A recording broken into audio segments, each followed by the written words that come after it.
La agricultura sostenible es la esperanza de la humanidad. En la costa norte del Perú, un grupo de productores de los valles del Nepeña mejoran sus cultivos integrándolos con el medio ambiente para exportarlos a los mercados más exigentes del mundo. Sus técnicas y conocimientos reciben el impulso del Servicio para el Desarrollo Integral Rural, SEDIR, una organización que promueve el desarrollo agrícola y agroindustrial sostenible. Todo el año, SEDIR convoca a profesionales expertos para capacitar a productores, técnicos agropecuarios y jóvenes apasionados por el agro. En talleres y pasantías, fortalecen sus capacidades e intercambian experiencias exitosas. Con ello, SEDIR ha formado un competente equipo técnico que brinda asistencia en la instalación de frutales, injertos, podas, manejo integrado de plagas y otras tareas que garanticen el perfecto estado de los cultivos. Cada vez más, los agricultores confían en SEDIR para el manejo agronómico de sus cultivos, no solo en la producción, sino también en el desarrollo de sus planes de negocio. La calidad de los plantones es muy importante. Por eso SEDIR cuenta con un completo vivero frutícola que pone a disposición plantones de palto, mango, lúcuma, entre otras especies. SEDIR apuesta por una agricultura convencional y con mayor énfasis en lo orgánico, con la producción de compost y otros abonos naturales que aportan a la sostenibilidad del valle. La radio sigue siendo el medio que acompaña a la vida de nuestra gente. El programa Sembrando Futuro les permite estar al día con la actualidad agrícola y su realidad cercana. Una realidad que SEDIR contribuye a mejorar, impulsando la asociatividad que permite reducir costos con la compra de insumos por volumen, la mejora del precio de venta, el acceso al crédito y la estandarización de los productos agrícolas para la exportación y, lo más importante, mejorando la calidad de vida de la población.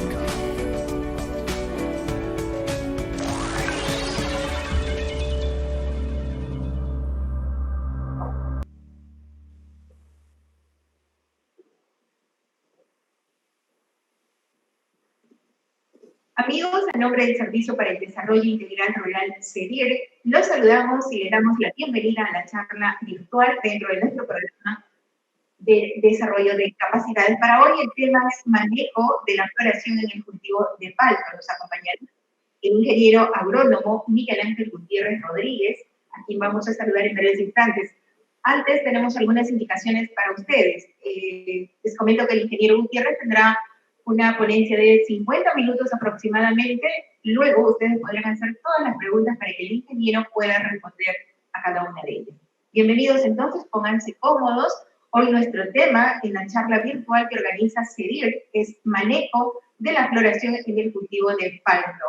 Los temas a tratar serán diferenciación floral, amarre de frutos y regulación hormonal. Bien, saludamos entonces y damos la bienvenida al ingeniero Miguel Ángel Gutiérrez Rodríguez, especialista en fruticultura, egresado de la Universidad Nacional Agraria La Molina. ¿Cómo está, ingeniero Gutiérrez? Bienvenido. Bien, Juliana, muchas gracias. Buenas tardes a todos los amigos que nos acompañan. Esta tarde agradecer a SEDIR por la oportunidad de poder llevar a cabo esta plática sobre la floración del palto. ¿Ya? Todo el Valle de Mora es bastante grande la extensión que tienen de palto, y yo creo que esto les va a servir mucho, sobre todo considerando que estamos muy próximos al inicio de esta etapa del cultivo. A ver, vamos a dar primero un panorama del palto como especie, ¿ya? Para poder entender bien lo que es la floración y cómo es que se desarrolla. El palto como especie se considera medianamente evolucionada, y esto tiene varios sustentos completamente demostrados. Por ejemplo, el primero de ellos citamos a que son árboles de gran tamaño. El palto ha evolucionado en unos bosques, ya Centroamérica, parte de lo que es actualmente México, al pie de árboles coníferas. ¿Ya? Los árboles coníferas son árboles de bastante tamaño. Entonces, el palto, en búsqueda de la luz, es que tiene la tendencia de emitir brotes largos, en busca de la luz, valga la redundancia, y esto le permite rápidamente ganar un gran tamaño. ¿Ya? Si tú dejas a tu árbol, no lo podas, no le haces nada, vas a ver que en los pocos años va a tener un gran tamaño. No es algo que se pueda manejar fácilmente con poda. ¿Ya? La poda no es para buscar plantas enanas. ¿Ya? Es para dar algunas condiciones que permitan una mejor producción. ¿Ya? En frutales, cuando tú quieres buscar árboles enanos de poco tamaño, lo que haces es buscar patrones enanizantes. En la manzana hay muchísimos patrones enanizantes. En cítricos también los hay. En palto, al menos todavía no lo hay. No hay comercialmente mucho menos. Hay algunas investigaciones, hay algunos que podrían funcionar, pero aceptado y utilizado comercialmente todavía, al menos no he escuchado, no he visto, ¿no? Entiendo que no hay. ¿Ya? Entonces son árboles de gran tamaño. Luego, el palto tiene una particularidad. Normalmente el crecimiento vegetativo se traslapa con la floración. ¿Qué significa esto? Que cuando se da la brotación de las yemas, el palto emite flores y brotes vegetativos. Ambos simultáneamente están compitiendo por nutrientes. Normalmente cuando la hoja es rojiza, ¿ya? Jala muchos nutrientes, lo jala con mucha fuerza. Esto hace un desbalance, dejándole menor cantidad de nutrientes hacia las flores y frutos recién cuajados. Esto muchas veces, hay muchos huertos en los cuales es complicado, hay que realizar algunas estrategias para poder manejarlo. ¿Se puede? Desde luego que sí, por supuesto que se puede, ¿ya? Pero hay que saber identificarlo y ver el nivel de, llamémosle, perjuicio que podría ocasionarnos, ¿ya? Y en base a eso se toma la estrategia. Luego el palto tiene una floración bastante profusa, ¿ya? Tranquilamente un árbol de palto puede producir más de 1 millón de flores, ¿ya? Y esta floración no es que llega un punto de la planta y emite todas sus flores, todas las yemas revientan en flor y luego cuajan y queda, ¿no? Al contrario, tú cuando entras a una plantación de paltos encuentras yemas que están en plena floración, encuentras yemas recién por brotar, yemas hinchadas, encuentras en estado de coliflor y en las diferentes etapas. No se encuentra pues esta situación de todas las yemas que van a ser flores les reventaron y todas son flores. No, eso no se da. Por eso es que la floración es irregular. También es prolongada porque normalmente la floración de palto demora entre 2 a 3 meses en promedio. ¿Ya? En promedio. Generalmente demora más tirado hacia 3.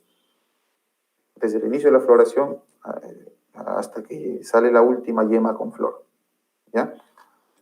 Entonces, esto también de alguna manera genera un poco de confusión o complica, porque es una floración prolongada y tienen que saber escoger el momento más adecuado para realizar algún tipo de aplicación, no sanitaria, sino hormonal o de manejo. ¿Ya? En sanitaria, bueno, se toman porcentajes, ¿no? 40%, 60% de floración, dependiendo, bueno, generalmente se hace para botritis, ¿no? Dependiendo del problema, se puede hacer algunas escalas. Luego, el palto tiene un tamaño grande de la semilla respecto a la pulpa o a la parte comestible, ¿ya? Qué bonito sería que cojamos una fruta de palto, lo partimos y casi toda la fruta sea la parte comestible, ¿no? En cambio, nosotros partimos una fruta y nos encontramos con una pepa prominente de gran tamaño. Evolutivamente, una pepa de gran tamaño es lo ideal o lo que quiere el palto. Porque a mayor tamaño de pepa de semilla, tiene más opciones que ésta pueda germinar y producir una planta nueva, perpetuar la especie. En cambio, nosotros como consumidores, naturalmente eso no nos gusta, ¿no? Ahora, hay algunas situaciones muy especiales que por ejemplo se producen paltos, los conocidos paltos dedos, ¿no? Son paltos en los cuales se formó el embrión, pero por alguna condición generalmente climática fue abortado y se desarrolla un fruto sin semilla. Pero este fruto sin semilla no alcanza gran tamaño, es pequeñito, por eso mismo le llaman dedo. Son solo esas situaciones, pero como especie no le conviene. Luego, el palto tiene un potencial productivo bastante bajo, ¿ya? Bastante bajo, para tener claro el panorama. Por ejemplo, si tú vas a una plantación de cítricos, en general, las producciones pueden variar tranquilamente entre 60 a 90 toneladas por hectárea, en promedio, ¿ya? En cambio, un palto puede variar una buena producción de 25 a por ahí a 35 toneladas por hectárea. ¿A qué se debe esta diferencia?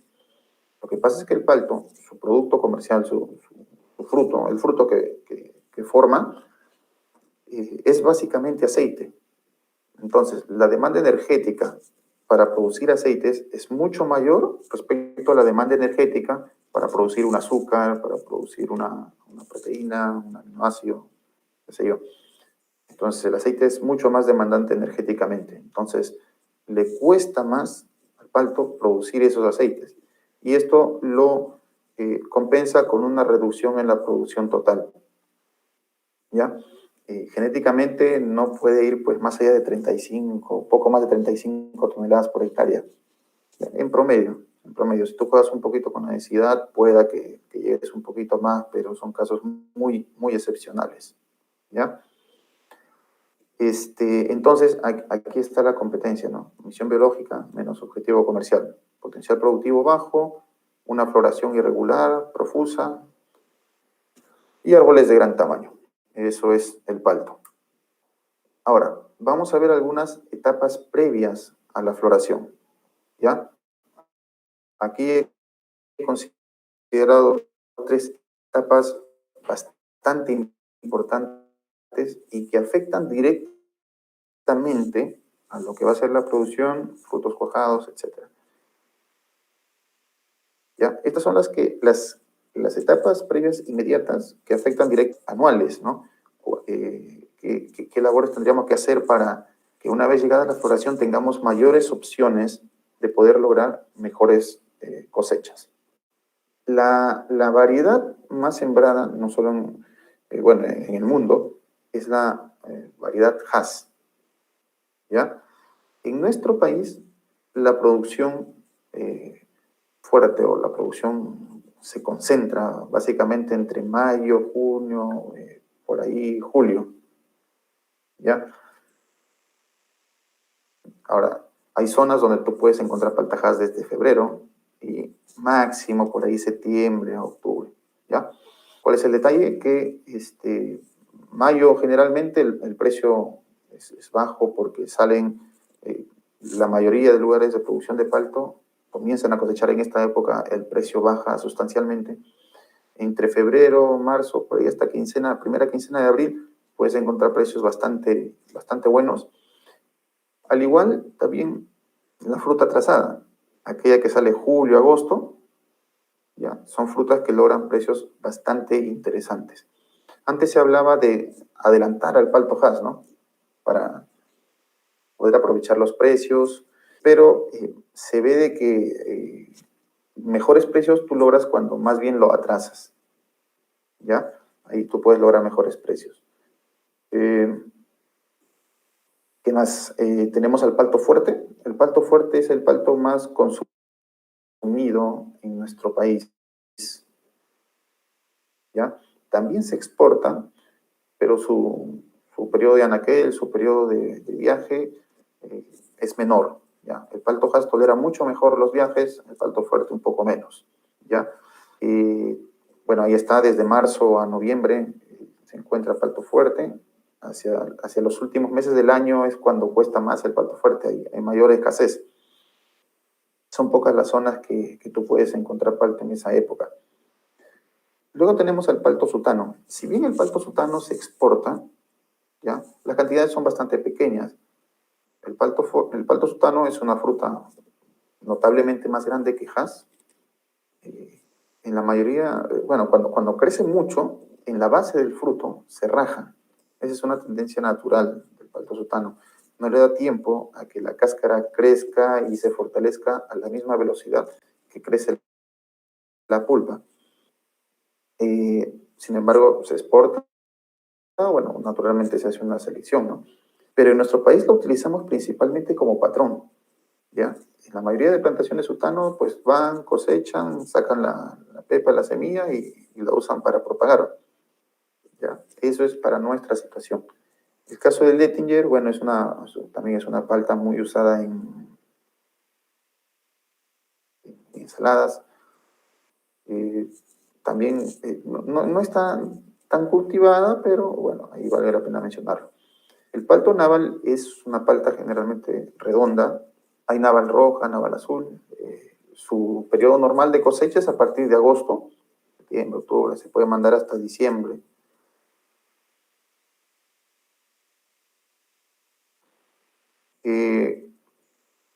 El palto naval actualmente también ya se viene utilizando como patrón, como pie de planta. Se ha visto que tolera muy bien, por ejemplo, suelos arenosos. Ya se equipara con los antillanos.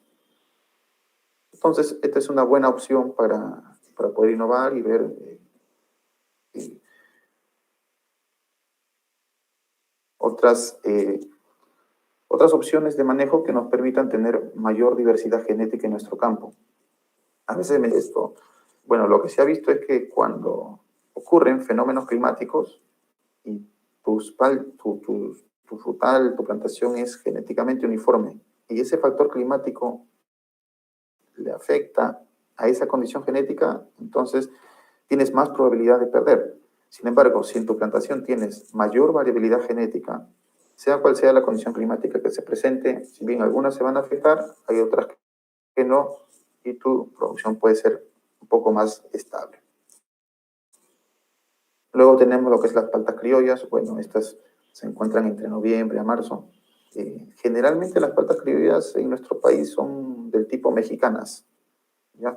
Muchas veces también dicen topa topa y es la FN, hablando genéticamente, la FN del topa topa original. Bueno, de todas maneras vale mencionar. Entonces, la cosecha es una etapa que influencia directamente a nuestra floración por algunas razones, aquí voy a mencionar. Por ejemplo, tú puedes cosechar tu palta rápidamente, lo puedes cosechar, llamémosle intermedia, o lo puedes cosechar muy tardío. Esto puede influenciar a la producción de tu siguiente año. Por ejemplo, esta investigación se hizo en Sudáfrica. Hay algunos huertos en los cuales cosecharon rápido, cosecharon tardío y una cosecha intermedia. Vieron que aquellos que se cosecharon de manera temprana, para el siguiente año el porcentaje promedio de almidón fue mayor, ¿ya? Esto en las estructuras de reserva. Ahora, ¿qué significa esto? Que la cantidad de reservas y preparación para tu siguiente cosecha fue mayor. Entonces, cosechando tempranamente, tú tienes mayor opción para que tu siguiente campaña sea exitosa. Cuando tu cosecha es tardía, se ha visto que ese almidón se desgasta mucho, entonces tú llegas con un pool de reservas menor para tu siguiente campaña. ¿Ya? Es algo que a veces hay que tomar en cuenta, ¿no? Muchas veces por cuestión de precio o de programación de cosecha, se tiende a aguantar mucho la fruta en el árbol, pero esto podría tener, y esto es bastante importante.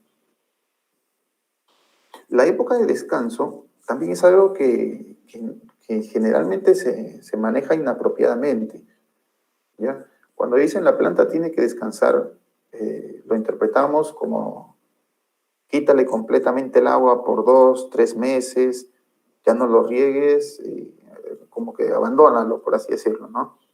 Eso no es tanto así.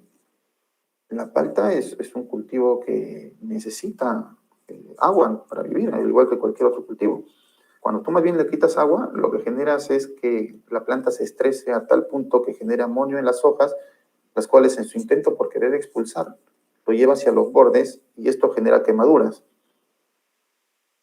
¿Ya? Quemaduras en los bordes de las hojas.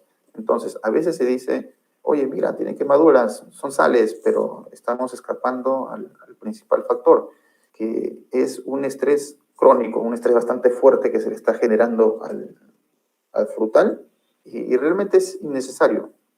¿Ya? El descanso es descanso como tal, es limpiar la plantación, por ahí realizar alguna poda, sacar horcones, los papeles o periódicos que de repente has usado para tapar los frutos, es decir, limpiar. Eso debe ser el descanso, pero no suspender el riego. Tengamos bastante cuidado con esto. ¿Ya? Descanso le permite, o es una etapa en la cual todas las reservas y fotosimilados van a ser traslocados hacia las zonas de reserva. ¿Ya? Todos los fotosintatos van a ir a las zonas de reserva y la planta se prepara para el inicio de campaña, para la floración. Pero hay que regarlo normal, hay que regarlo adecuadamente. En cuanto a las podas, bueno, aquí estamos ya un poquito antes, cuando todavía estamos en la producción. Es muy común encontrar esta situación, en la cual hay una rama de palto que se ha estirado mucho e incluso ha sido apoyado por el peso de los frutos. Pero si somos observadores, veamos aquí, justo en esta parte, bueno, espero que logren ver, aquí donde está el puntero, el cursor, ha habido una poda de algún año anterior, ¿ya? Supongo que para dejar más limpio el camino. Y si vamos un poquito más atrás, aquí donde está el nudo también ha habido otra poda. Sin embargo, esta rama, este crecimiento horizontal no es muy apropiado si queremos que nuestra palta produzca bastante, que produzca bien.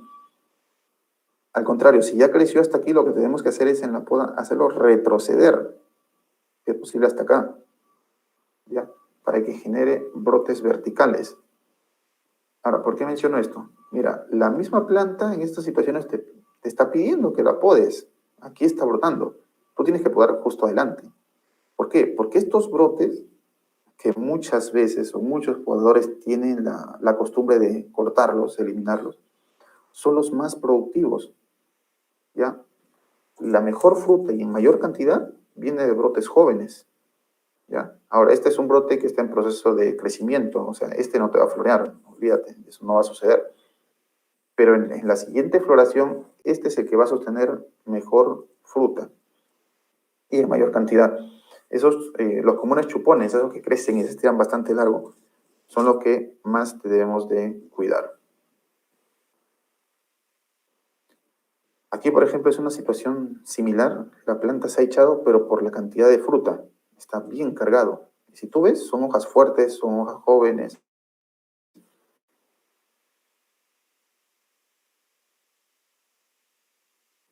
Perdón, hojas adultas. ¿Ya? Una vez que tú realizas la cosecha, los horcones, esto se va a levantar un poco. ¿Ya? ¿Ya? Esto, por ejemplo, son los chupones. Esto no se te ocurra cortarlos. En un momento vamos a ver cuánto tiempo debemos sostener a esto o cuánto tiempo demora en ser fotosintéticamente productivo. Entonces, la floración siempre encuentras esto, ¿no? Brotes vegetativos, parte floral, y ahí tenemos que encontrar un balance para que todo vaya en mejoras de la producción. Esto, por ejemplo, es en Ica, es un árbol de bastante tamaño. Sin embargo, si alcanzan a ver, hay una cantidad bastante alta de frutos. En cada piso de la planta hay una cantidad grande de frutos. A pesar de ser una planta alta, que muchas veces se piensa que no va a producir en la parte... No. Ahí está. Justamente en situaciones como esta es que se puede lograr más de 30 toneladas por hectárea. Tranquilamente. ¿ya? Es lo que les decía, la palta es un frutal grande, la mejor opción, ¿ya? Porque cuando tú lo manejas a alta densidad, tienes un régimen de poda bastante estricto, bastante fuerte, tus plantas crecen menos, si bien tienes más plantas por hectárea, pero la cantidad de producción por planta que puedas tener es normalmente menor. ¿Ya? Ahora, tú puedes hacer, si vas a instalar recién, tú puedes hacer a doble densidad, ¿no? Por ejemplo, tú puedes poner al inicio a 2x3, ¿ya? 2 metros entre plantas, 3 en la calle, y una vez que las plantas ya comienzan a chocarse, tú ya habrás obtenido una o en el mejor de los casos 2 cosechas, entonces eliminas la planta del centro. Te puedes quedar a densidad de 6x4, ¿ya? A partir de esa densidad, ya incluso lo puedes hacer mecanizado. Mecanizado 6 a 7 metros, 7 metros es lo ideal, y puedes llevar mejor el cultivo, porque aquí también yo sé que dirás, oye, me complica el tema de la cosecha. No, es cierto, la cosecha es un poco más tediosa, pero eso se paga con el excedente de kilos que podrías tener. Entonces ya vamos entrando a lo que es para el palto. En la costa normalmente se da en lo que es la primavera, ¿ya? En la época de primavera. En la sierra se adelanta un poco y hay otra floración normalmente menos intensa entre abril a mayo.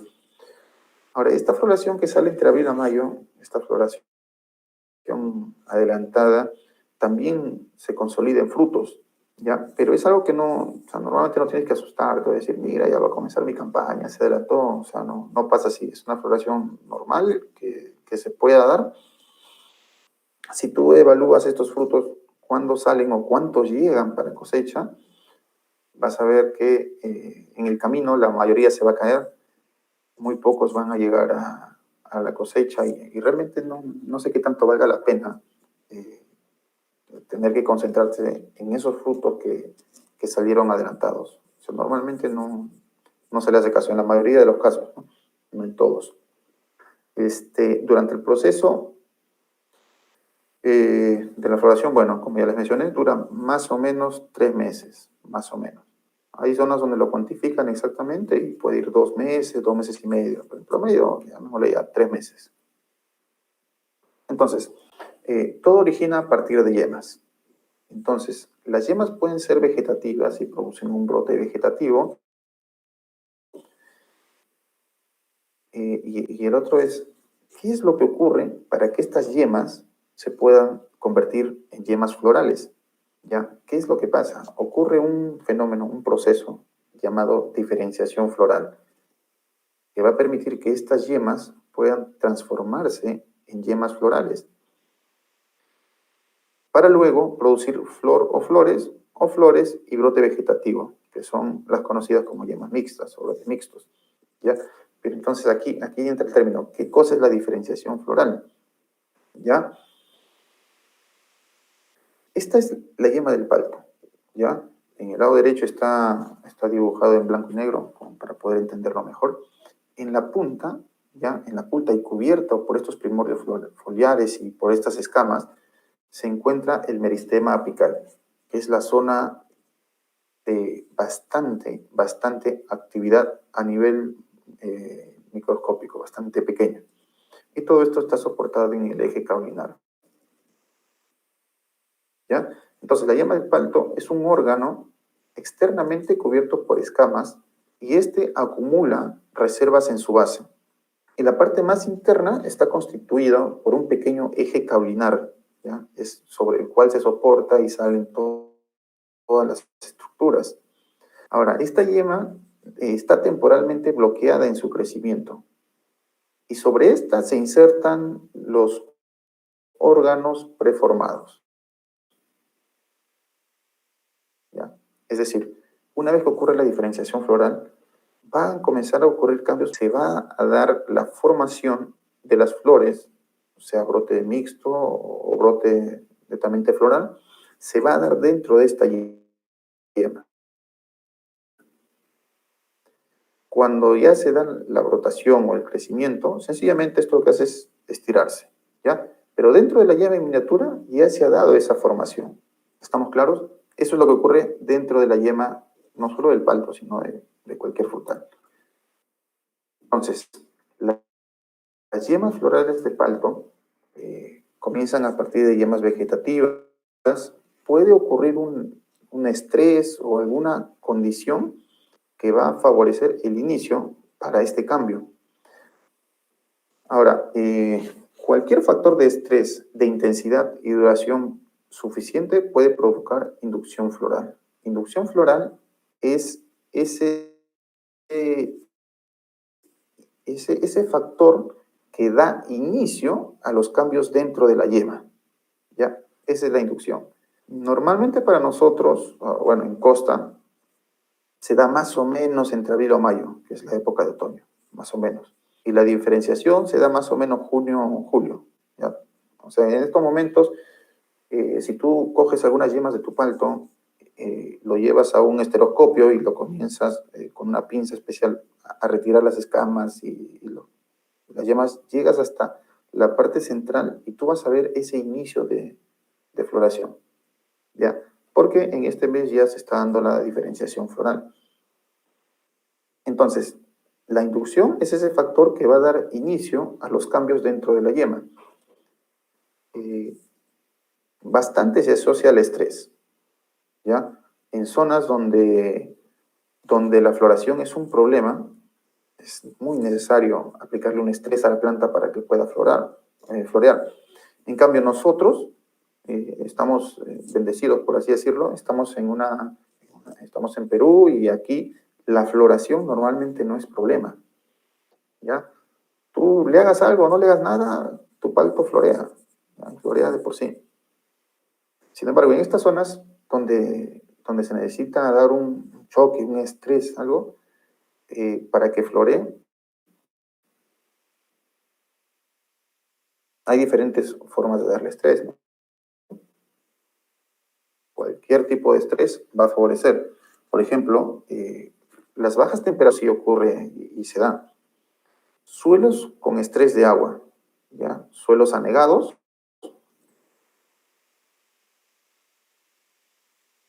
Esa situación de anoxia es un estrés que la planta producir flores. Otro estrés que muchas veces no se hace caso es el estrés por patógenos, siendo el principal de ellos Phytophthora, ¿ya?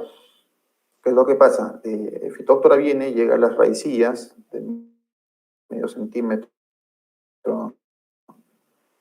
más o menos, a menos.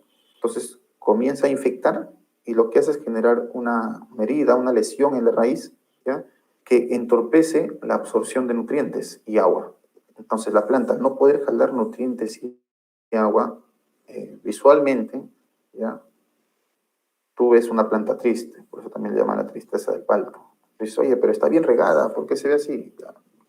Ves, escarbas un poco, sacas las raíces, las coges y al jalar, ahí es que se desprende. Si se desprende, de hecho que es Phytophthora. Entonces, este estrés también la planta lo asimila o lo entiende como una inducción floral que va luego a producir flores, ¿ya? Deficiencia de nutrientes minerales también es otra forma, ¿no? Nutrir mal a tu planta.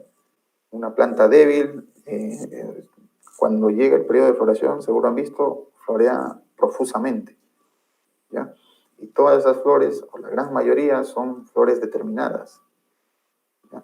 Esa es otra forma que también tú te das cuenta. Flores determinadas es porque la plantación o la planta en sí está muy estresada, ¿ya? No solo por nutrientes, puede ser incluso por temas de vivero que viene con raíz sentada, puede ser por algún daño de Phytophthora, anegamiento, muchas razones. Sencillamente estrés. También puede ser el calor extremo, ¿no? En zonas con mucho calor también se puede dar esta situación. Pero el más importante es la baja temperatura. Y un poco más atrás es la suspensión de agua. Entonces, esto viene asociado con esa etapa previa que les decía, ¿no? El descanso. Cuando la planta descansa, no necesariamente significa quitar el agua, ¿no? Sino por costumbre, lo que hacemos es retirar completamente el agua, dejarle a la planta que se estrese aún más. Cuando llega la floración, florea profusamente. Y tú estás contento, dices, oye, qué bonita florea mi palto. Pero no necesariamente es lo más correcto, ¿ya? Si florea bastante y de forma determinada, es muy probable que ahí esté existiendo un problema, ¿ya?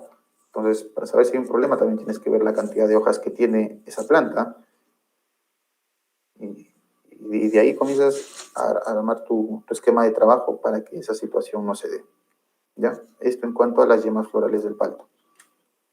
Entonces, el proceso de diferenciación es el proceso en el cual ocurren todos estos cambios para que una yema, que generalmente es el inicio vegetativa, pueda pasar a una yema floral. Entonces, ¿qué es lo que ocurre? Hay un factor, una señal inicial que ordena dentro de la yema para que ésta pueda iniciar los cambios. ¿Ya? Hay un factor, una señal, se cree que es la activación de genes, regulado por factores internos o distribución de nutrientes. Cada una de estas posibilidades en algún momento se lo tomaba como única. ¿Ya? Decían antiguamente, únicamente se debe a la distribución de nutrientes. Luego dijeron, no, se debe solo a factores internos. Luego, no, se debe a la activación de genes. Pero actualmente se dice que es todo, ¿ya? Es todo realmente, es todo el paquete que interviene dentro de la yema para provocar estos cambios. La evocación son cambios cualitativos que se dan dentro de la yema, comienza a absorber, eso sí se ha visto, comienza a absorber ciertas proteínas para iniciar los cambios morfológicos. Y estos cambios morfológicos se le conoce como la iniciación floral.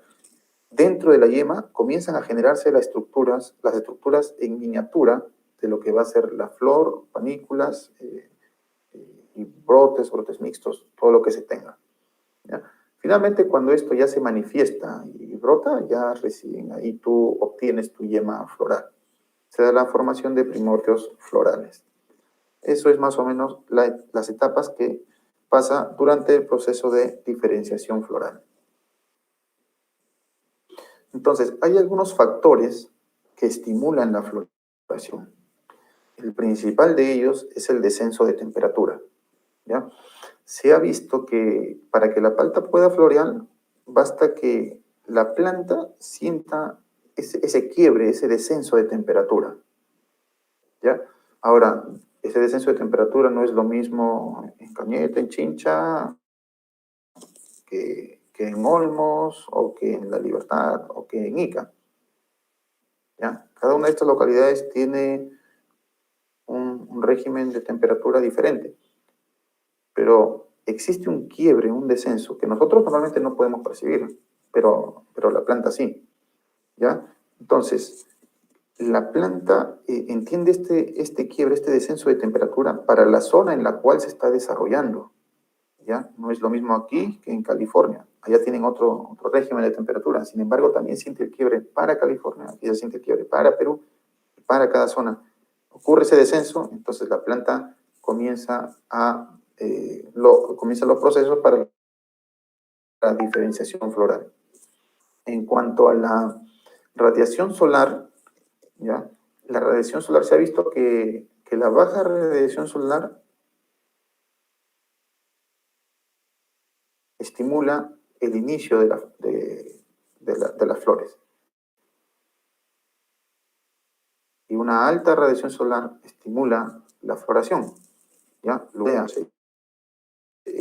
Si bien se tienen varios flujos de crecimiento en zonas con alta radiación solar, debido a este factor, es que pueden florear rápidamente.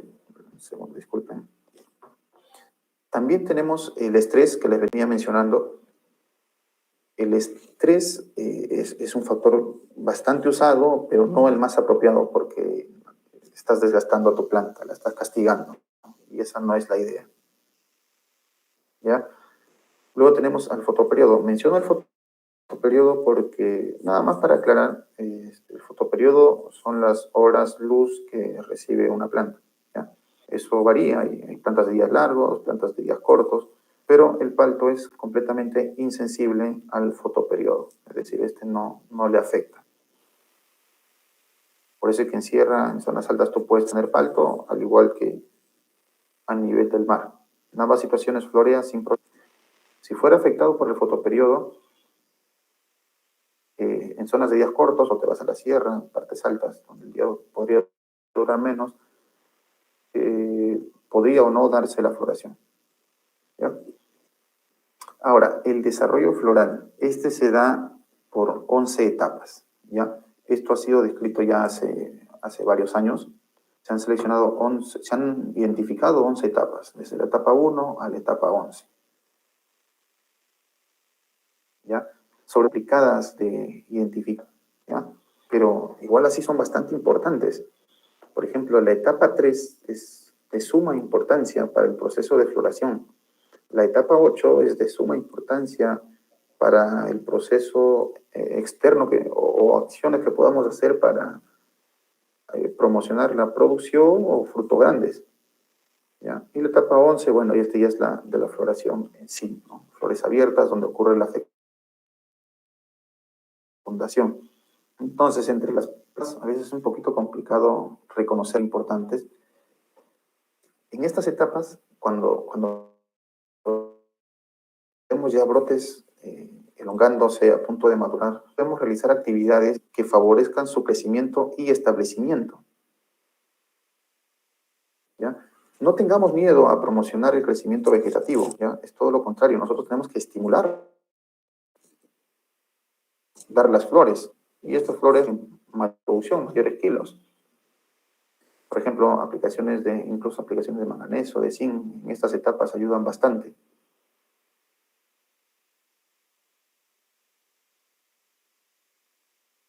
La etapa a floración. ¿Ya? En esta etapa, ¿se recuerdan hace un momento? Les explicaba que dentro de la yema se dan unos cambios. Interviene un factor y dentro de ella comienzan a formarse las estructuras florales en miniatura. ¿Ya?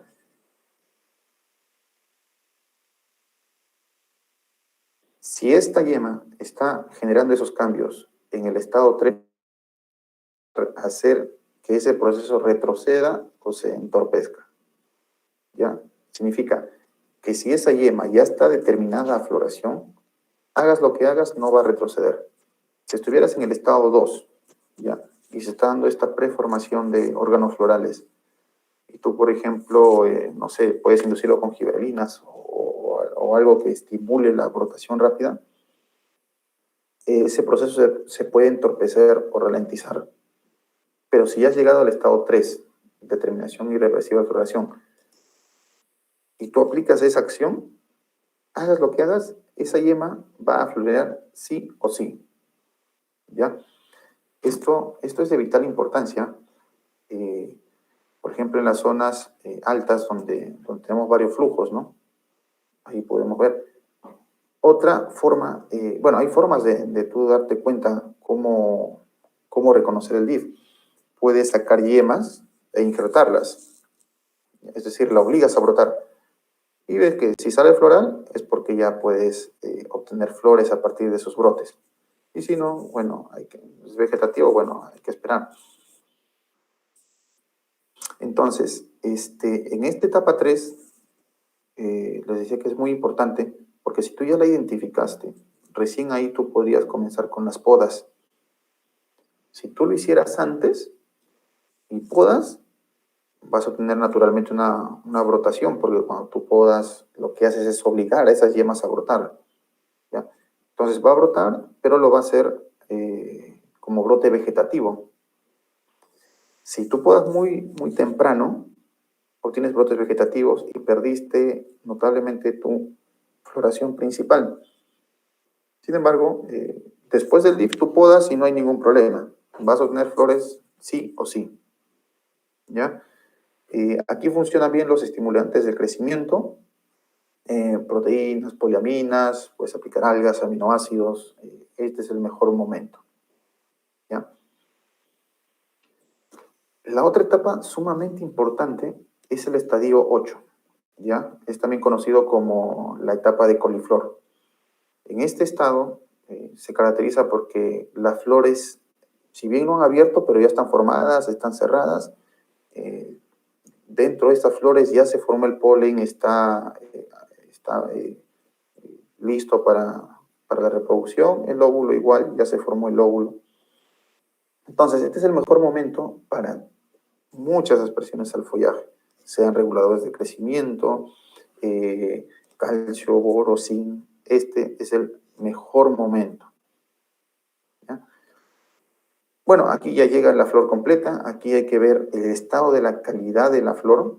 Es decir, como te das cuenta, pues viendo una flor fuerte, ¿ya? Aquí, por ejemplo, muchas veces se puede usar o no el ácido gibrélico, o coincide también con las aplicaciones de paclobutrazol en algunos casos, ¿ya? O algunos otros productos que favorecen el crecimiento de fruto, y esto puede repercutir en una mayor producción. Ahora tenemos los tipos de inflorescencias. Tenemos las determinadas y las indeterminadas. Las determinadas son aquellas panículas que en la punta o en el ápice tienen una flor, ¿ya? Es decir, son completamente florales, todos los puntos son flores. Pero las indeterminadas son aquellas que en el centro presentan una o más hojas, ¿ya? Es decir, presentan un brote vegetativo al centro y en su base salen las flores. Esto pasa bastante y es muy, muy importante identificar cómo es en tu plantación o en tu zona de producción, porque el manejo también va a variar un poco. ¿Ya? Entonces, esta es la situación en la cual tenemos un brote vegetativo en el ápice y las flores en su base. Aquí, en esta etapa puntual en sí, es donde existe la mayor competencia entre la parte vegetativa y la parte floral. Y esta es la que hay que saber regular. ¿Cómo sé que esta hoja está demandando nutrientes y no aporta? Bueno, esto ya está cuantificado. Existe una escala en el inicio de la tasa positiva neta de fotosíntesis de cada hoja que conforma un brote, ¿ya? El día 0, por ejemplo, ya se da la aparición de la primera hojita. El día 24 ocurre la aparición de la 9ª hoja, en caso sea un brote bastante grande.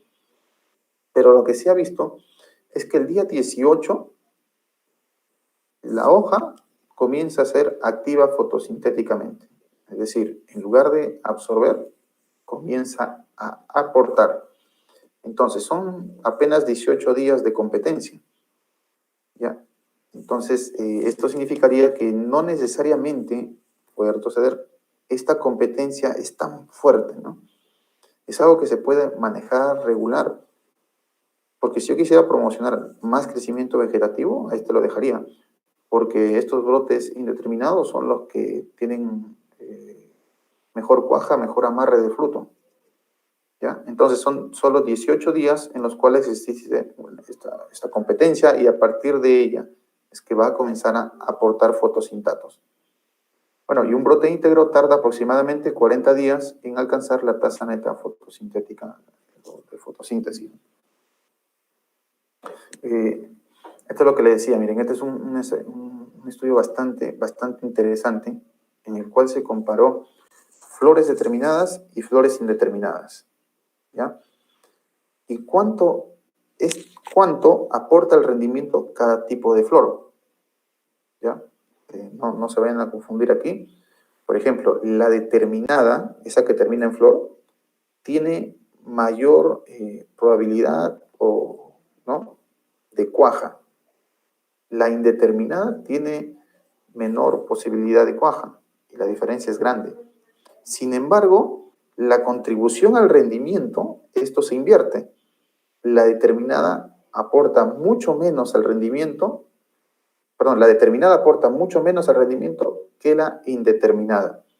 Entonces, campos con mayor cantidad de flores indeterminadas son campos en los cuales tú puedes obtener mayores producciones.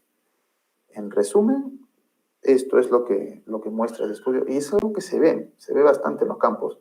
Campos con bastantes flores indeterminadas se logran mucho mejores rendimientos que campos con exceso de flores determinadas. Más bien, donde tenemos exceso de flores determinadas, esto es síntoma de que está existiendo un problema. Las flores son estructuralmente perfectas, son hermafroditas, es decir, tienen ambos órganos sexuales, tanto masculino como femenino, en la misma flor. Sin embargo, hay un detalle, una particularidad, que funcionalmente son unisexuales, ¿ya? Funcionalmente, ¿ya? Significa que en un momento dado funciona solo la parte femenina o bien solo la parte masculina, ¿ya? A pesar de tener las dos. Es por eso que muchas veces dicen, no, requiere un palto macho y este es un palto hembra. O sea, no, realmente no es así. Cualquier palto tiene la misma estructura floral en las cuales cada flor tiene ambas estructuras reproductivas, ¿ya? Entonces, aquí se da el estado femenino y el masculino. El femenino es aquello en el cual, el estilo que es la parte femenina, ¿ya? O sea, la parte femenina es pistilo, es toda la porción, ¿ya? El estilo es la parte larguita que le permite soportar al estigma. El estigma es la parte donde va a recibir el polen. Cuando el estado femenino está activo, el estilo está erguido y el estigma está húmedo, para que facilite la adherencia del polen. En cambio, en el estado masculino, el estilo está doblado, ya el estigma está más seco, y la parte masculina, ya, que son los estambres, están completamente erguidos y abren las tecas. Las tecas son estas pequeñas estructuras dentro de las cuales se encuentra contenido el polen. Las abren para que el polen pueda ser liberado. Esa es la parte masculina. Entonces, se ha hecho una clasificación de dos tipos de palto, según el tipo de floración que tiene. Hay paltos tipo A y hay paltos tipo B. Los paltos tipo A son aquellos que en la mañana son femeninos, a mediodía cierran y vuelven a abrir en la tarde del siguiente día y lo hacen como masculinos, ¿ya? Es decir, en la mañana están receptivos al polen, cierran a mediodía y en la tarde del siguiente día es que liberan el polen. Los paltos tipo B es más o menos lo opuesto. En la tarde abren como femenino y en la mañana del siguiente día abren como masculino, ¿ya? Si te das cuenta, siempre abren como femenino. Por eso es que este proceso se le llama sincronía dicogámica protoginea, porque primero lo hacen con sus estructuras femeninas. El palto A, el mejor representante es el palto Haas. En el tipo B, pueden poner al fuerte, al sultano, y hay una larga lista de paltos aquí, ¿ya? Entonces, más que decir palto macho, palto hembra o qué sé yo, es decir palto tipo A y tipo B para que pueda existir una mayor probabilidad de polinización y obtener mayor cantidad de frutos cuajados. Eso nos daría mayor probabilidad de éxito en nuestra campaña. Entonces ya estamos llegando a lo que es la floración y el cuajado de frutos. Cuando el polen llega al estigma,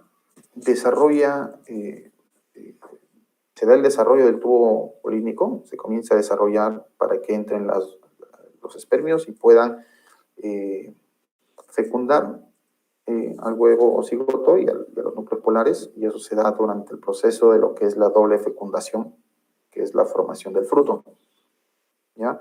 Entonces, la temperatura ideal se dice que está entre 20 a 25 grados Celsius, más o menos, ¿ya? Hablando idealmente, claro. Ahora, existe un traslape en la floración cuando se da esta situación de temperaturas ideales. Es decir, que en la misma flor ya puede estar activa la parte masculina y la parte femenina. Y puede ocurrir autopolinización, ¿ya? Es algo que dejaría de lado usar paltos tipo A y tipo B, ¿no? Pero todavía hay que revisar bien. De todas maneras, poniendo polinizantes se ha visto que es mucho mejor. Pero este traslape llega a ocurrir bajo estas condiciones ideales. Ahora, respecto a la temperatura nocturna, se ha visto que cuando la temperatura nocturna es baja, esto ayuda a tener de alguna manera frutos grandes, una buena producción.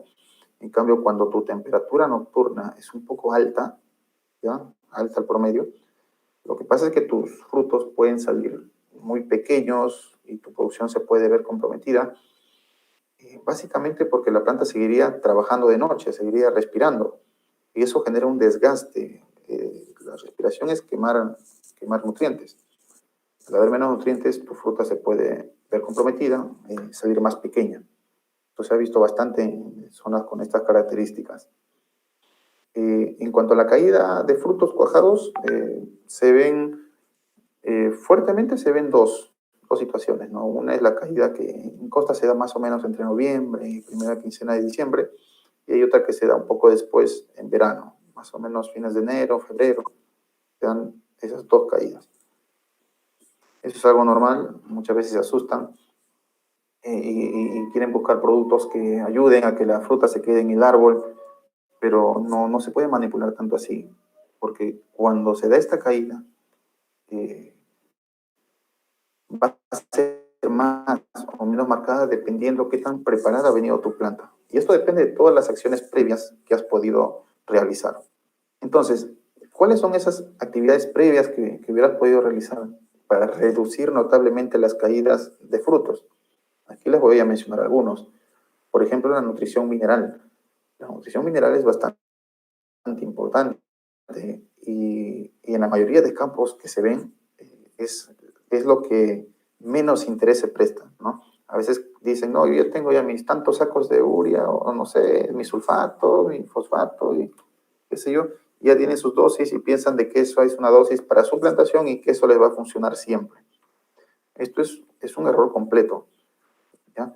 Cada año varía la nutrición. Cada año la planta puede ser más grande, entonces su demanda va a ser un poco mayor, o la planta ha absorbido más de un nutriente por alguna razón, tú le das la misma cantidad y la planta va a presentar deficiencia de ese nutriente. Le estás generando estrés, la planta no se desarrolla completamente solo por el factor nutrición. Entonces, si tiene alguna deficiencia, la cual tú no has identificado, ¿qué esperas que pase durante la floración cuaja? Pues esas frutas se pueden caer o sencillamente no van a cuajar. La nutrición es muy importante para el proceso de producción. La mejor forma de saber si tu planta está bien nutrida o no es mediante un análisis foliar, que no te cuesta más de 150 soles en la mayoría de laboratorios. O sea, incluso es económico. Y eso te va a ayudar a saber cuál es el estado nutricional completo de tu plantación. Y en base a eso tú puedes hacer las correcciones. Una vez me pasó, por ejemplo, que en una plantación, ¿cuánto era? Bueno, era relativamente grande. Tenían problemas de producción. Cuajaba mucho, pero luego se caían, ¿ya? Y eso se solucionó fácil. Cuando mandamos a hacer un análisis foliar, vimos que tenía deficiencia de boro y un alto contenido de nitrógeno. Entonces, solo viendo esos dos nutrientes, se hizo la corrección y para la siguiente campaña hubo una mejora bastante notoria, ¿ya? Entonces, la planta tiene que estar bien nutrida si tú quieres una buena producción. Los riegos también son bastante importantes, sobre todo durante la floración, ¿ya? A veces creen o se tiene la costumbre que ven floro, ya comienza la floración y dicen, no, cuando la palta florea hay que quitarle el agua. O sea, le has quitado durante las épocas previas a la floración porque ha descansado y encima cuando florea le dices, bájale el agua y le das menos agua. O sea, esa planta va a estar completamente deshidratada, así no va a poder cuajar o lograr buena cantidad de frutos. Lo que tendrías que hacer, bueno, lo que pasa es de que las flores de por sí se deshidratan fácilmente, ya pierden agua. Y por eso es que la planta más bien necesita más agua, ¿ya? Ahora, no vayan al otro extremo y decir, no, el ingeniero me dijo en la floración voy a negarlo. Tampoco es así, ¿no? Hay que ser bastante equilibrados, ¿ya? Hay que darle un riego adecuado, propio de esta etapa, ¿ya? No hay que escatimar. Luego tenemos el problema de plagas y enfermedades en general. Por ejemplo, ahí vemos la comparación de dos hojas, hoja rojiza, hoja verde. Esto es un problema de ácaros, ¿ya? Lo menciono porque, mira, la planta va a estar mejor nutrida cuando tenga mejor calidad de hojas, es decir, hojas verdes con la clorofila completamente activa, realizando la fotosíntesis y nutriendo a la planta. Cuando has tenido problemas de ácaros, tú llegas a la floración con hojas rojizas. Esas hojas realizan poco o nada de fotosíntesis. Además, son hojas completamente envejecidas que se van a caer rápidamente, ¿ya? Es decir, eso no te conviene, ¿ya? Tu planta se va a desgastar y no va a poder soportar a los frutos que va a venir cuajando. Luego tenemos problemas de plagas y enfermedades. Por ejemplo, aquí está la pseudoplodia. La pseudoplodia te puede generar secamiento de brotes, ramillas completas, ¿ya? A mayor daño de este patógeno va a haber mayor problemas durante la floración. Y así hay varias, ¿no? Hay varias enfermedades que están en floración que afectan directamente a lo que va a ser tu futura cosecha. Justamente ahí es donde más debemos incidir y tener el mejor cuidado. Si quieres mejorar, también requieres la instalación de polinizantes. Hay varias formas. Tú puedes poner vectores como son las abejas. Las abejas funcionan porque están domesticadas, tú las puedes controlar. En cambio, las moscas, que podría generar una mejor polinización, es complicado.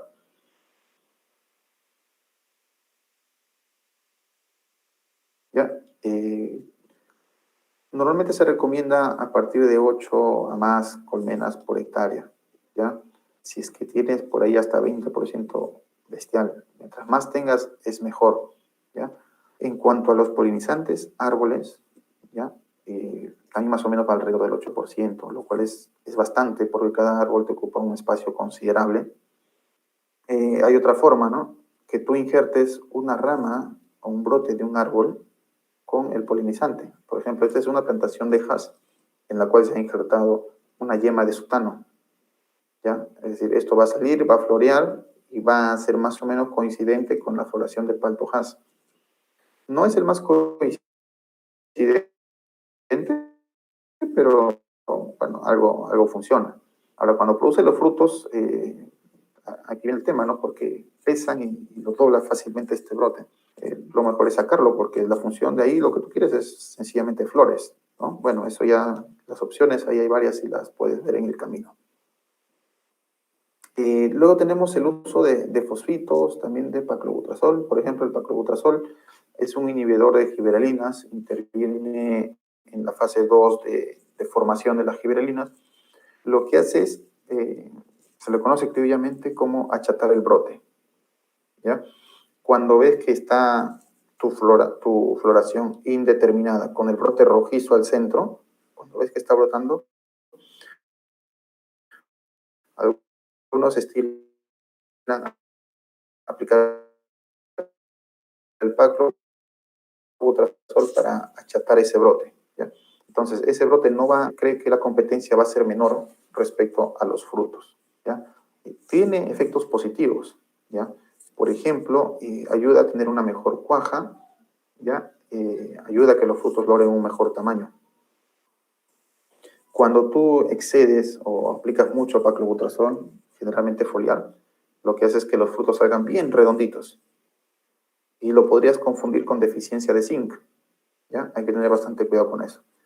Lo que sí no recomendaría mucho sería la aplicación de paclobutrazol al suelo por sistema. ¿Ya? Lo que pasa es que es bastante residual. Te puede durar tranquilamente un año y a veces hasta más, ¿ya? Ahí hay que tener bastante cuidado. En cuanto a los fosfitos te ayudan bastante a lograr un mejor tamaño de fruta final. Ayuda bastante a que la fruta se quede en el árbol, al amarre de esa fruta, ¿ya? Pero tiene un tema, ¿no? Que es el ácido fosforoso. Si tu plantación es de paltos de producción orgánica, deberías prescindir de los fosfitos, ¿ya? Porque es muy probable que tu contenido de ácido fosforoso al final sea muy alto, ¿ya? Y el ácido fosforoso en la agricultura orgánica está prohibido, no debería haber, ¿ya? Aquí hay que tener bastante cuidado. Otra forma de redistribuir estos metabolitos es mediante el anillado, ¿ya? El anillado es una actividad que ya hay muchos predios que lo vienen utilizando, ¿ya? Consiste en retirar una parte de la corteza en forma de anillo, valga la redundancia, alrededor de toda la rama, ¿ya? Se retira una porción muy fina, medio centímetro más o menos. Tú haces el corte y lo cicatrizas. Si tu plantación es de sistema de conducción en vaso o en copa y puedes tener 3 o 4 ramas principales, pues cada año anillas solo una, ¿no? Anillas una. No vayas a pensar de que el mismo año tienes que anillar todo tu árbol. Eso sí sería muy contraproducente. Entonces, si tienes 4 ramas principales, el año 2020 anillas una, el año 2021 otra, el siguiente año otra, el siguiente año otra. Al quinto año regresarías a la primera rama, anillada. Esta actividad es bastante buena. Demanda mano de obra, sí, pero esto también se expresa en muchos kilos. Por ejemplo, ayuda a que tu floración se adelante un poco, ¿ya? De alguna manera podrías adelantar tu periodo de cosecha, en caso ese sea tu objetivo de mercado. Incrementa notablemente el cuajado, porque al anillar lo que tú haces es que los fotosintatos producidos en las hojas no vayan hacia el tronco ni hacia las raíces, ¿ya? Hace que se quede ahí. Y si se queda en esa porción de la rama del árbol, esos frutos formados van a tener una cantidad mucho mayor de nutrientes. Entonces, su capacidad de cuajado es mucho mayor. Su caída de frutos, es mucho menor, ¿ya? Es decir, esa rama va a ser muy productiva, ¿ya? También se ha visto que cuando se da la floración, incrementa la longitud del tubo polínico y la penetración al óvulo. Es decir, ocurre una mejor fecundación. Esto es muy positivo. Al tener más fotosintatos, más nutrientes, incrementa notablemente lo que es el calibre de la fruta, ¿ya? Como factor contraproducente es que inhibe el crecimiento de raíces. Las raíces están conectadas directamente con cada porción de rama. Se ha visto que incluso cuando tú podas, hay porciones de raíces que naturalmente mueren porque están conectadas. Cuando tú anillas, pasa más o menos lo mismo. La raíz se ve un poco, o sea, siente la pegada, ¿no? Pero eso no quita, pues, no es que tu planta se va a morir, o sea, eso no va a pasar, ¿no? Pero es algo que sí se ha podido observar. Y bueno, finalmente reduce el crecimiento vegetativo porque todo se va en la producción. Por eso es de que no es bueno que tú hagas el anillado años consecutivos en la misma rama. O sea, eso no hay que hacer. Hay que rotarlo. Esta es una planta con bastantes problemas, más que todo para mencionar la importancia de los plantones con los cuales tú inicias tu proyecto. Por ejemplo, esto me tocó ver en una plantación bastante grande, en la cual tenían más o menos el 30% de plantas de este tipo. No había forma de recuperarlas, le dabas todo, las podabas, las nutrías, control de plagas, enfermedades, y no reaccionaba. Se llenaba de hojas y luego estas rápidamente se caían. Cuando comenzamos a sacrificarlas y sacarlas, vimos que su raíz estaba completamente enrollada, ¿ya? Y esto pasa bastante, ¿no? Muchas veces vemos en campo este tipo de plantas y le tenemos fe, ¿no? Decimos, no, mira, ya tiene 4 años, esta planta yo la voy a hacer reaccionar, va a vivir esto. Bueno, esto, si lo quieres ver comercialmente, no es muy apropiado, ¿no? Si funciona, bacán, pero si ves que no funciona, o sea, no hay que perder el tiempo. Hay que eliminarla y ver de reemplazarla. Nuevamente vemos el estado 8. Este estado, y lo menciono acá, es de suma importancia. Por ejemplo, este es un ensayo que realicé ya en una publicación hace algunos años, en los cuales cuando más o menos el 50% de todas las yemas estaban en coliflor, se realiza la primera aplicación de gibberelinas y 50 días después se realiza la segunda aplicación de gibberelinas. ¿Esto por qué? ¿Por qué aplicar hormonas en esos estadios? Tal vez sea la pregunta. Bueno, aquí va tu respuesta, ¿no? Se ha visto que la aplicación de gibberelinas en esas etapas ya incrementa notablemente los kilos por árbol, ¿ya? En muchos países se ha hecho, incluso ya se ha establecido que 25 partes por millón de ácido gibberélico funciona bastante bien. A mí me ha funcionado desde 10 bueno, 10, 25 y 50 ya comenzaba a bajar un poco. ¿Ya? Si tuviéramos que tomar un CEN, algo neutral, puede variar entre 10 a 25, lo ideal 25. Y sí existen diferencias significativas respecto a las plantas a las cuales no se les aplica. Ahora, si tu plantación está mal nutrida, mal regada, mal agostada y mal podada, o sea, no tiene mucho sentido que tú realices estas aplicaciones. Esto tiene bastante efecto, pero en plantas que ya vengan siendo trabajadas adecuadamente, ¿no? Con una mejor nutrición, con mejor calidad de hojas, con una buena nutrición hídrica, o sea, con una buena cantidad de riego. Y vas a ver que el efecto es bastante notorio al aplicar esta hormona versus plantas que no lo has hecho, ¿ya? Esta es una forma bastante interesante de incrementar tu rendimiento, pero como te digo, lo principal es, primero, que tu planta esté bien, ¿ya? Si tu planta está bien, estas estrategias te van a funcionar perfecto, ¿ya? Hay otros que también aplican hormonales, trihormonales en esa etapa de coliflor y funciona bastante bien. El crecimiento del fruto se da por la cantidad de células que tiene, ¿ya? Frutos más grandes tienen mayor número de células, frutos más pequeños, menor número de células. ¿Cómo sé cuándo pasa esto? Se ha establecido que más o menos los primeros 100 días para el palto es el momento en el cual ocurre la mayor cantidad de multiplicación celular, ¿ya? Si ocurre la mayor cantidad de multiplicación celular, ese es el momento en el cual debemos de trabajar o dar algún tratamiento que permita favorecer esa multiplicación celular y tener más células.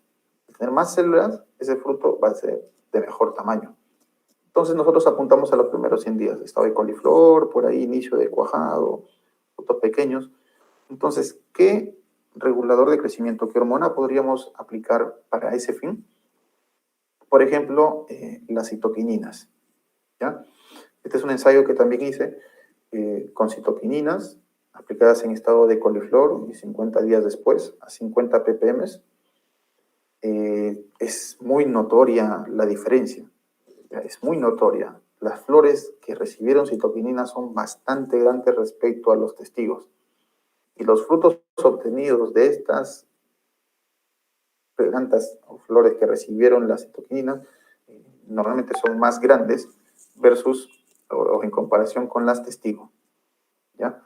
Entonces tenemos uso de citoquininas. Ahora, ¿qué es citoquinina, no? Bueno, hay citoquininas naturales, hay otra sintética. La sintética de mayor efecto observado, por ejemplo, es el tidiazurón y funciona bastante bien. También, les repito, aquí también fosfitos, aplicaciones de calcio, boro y zinc. Muchas veces solo hacemos calcio, boro, ¿no?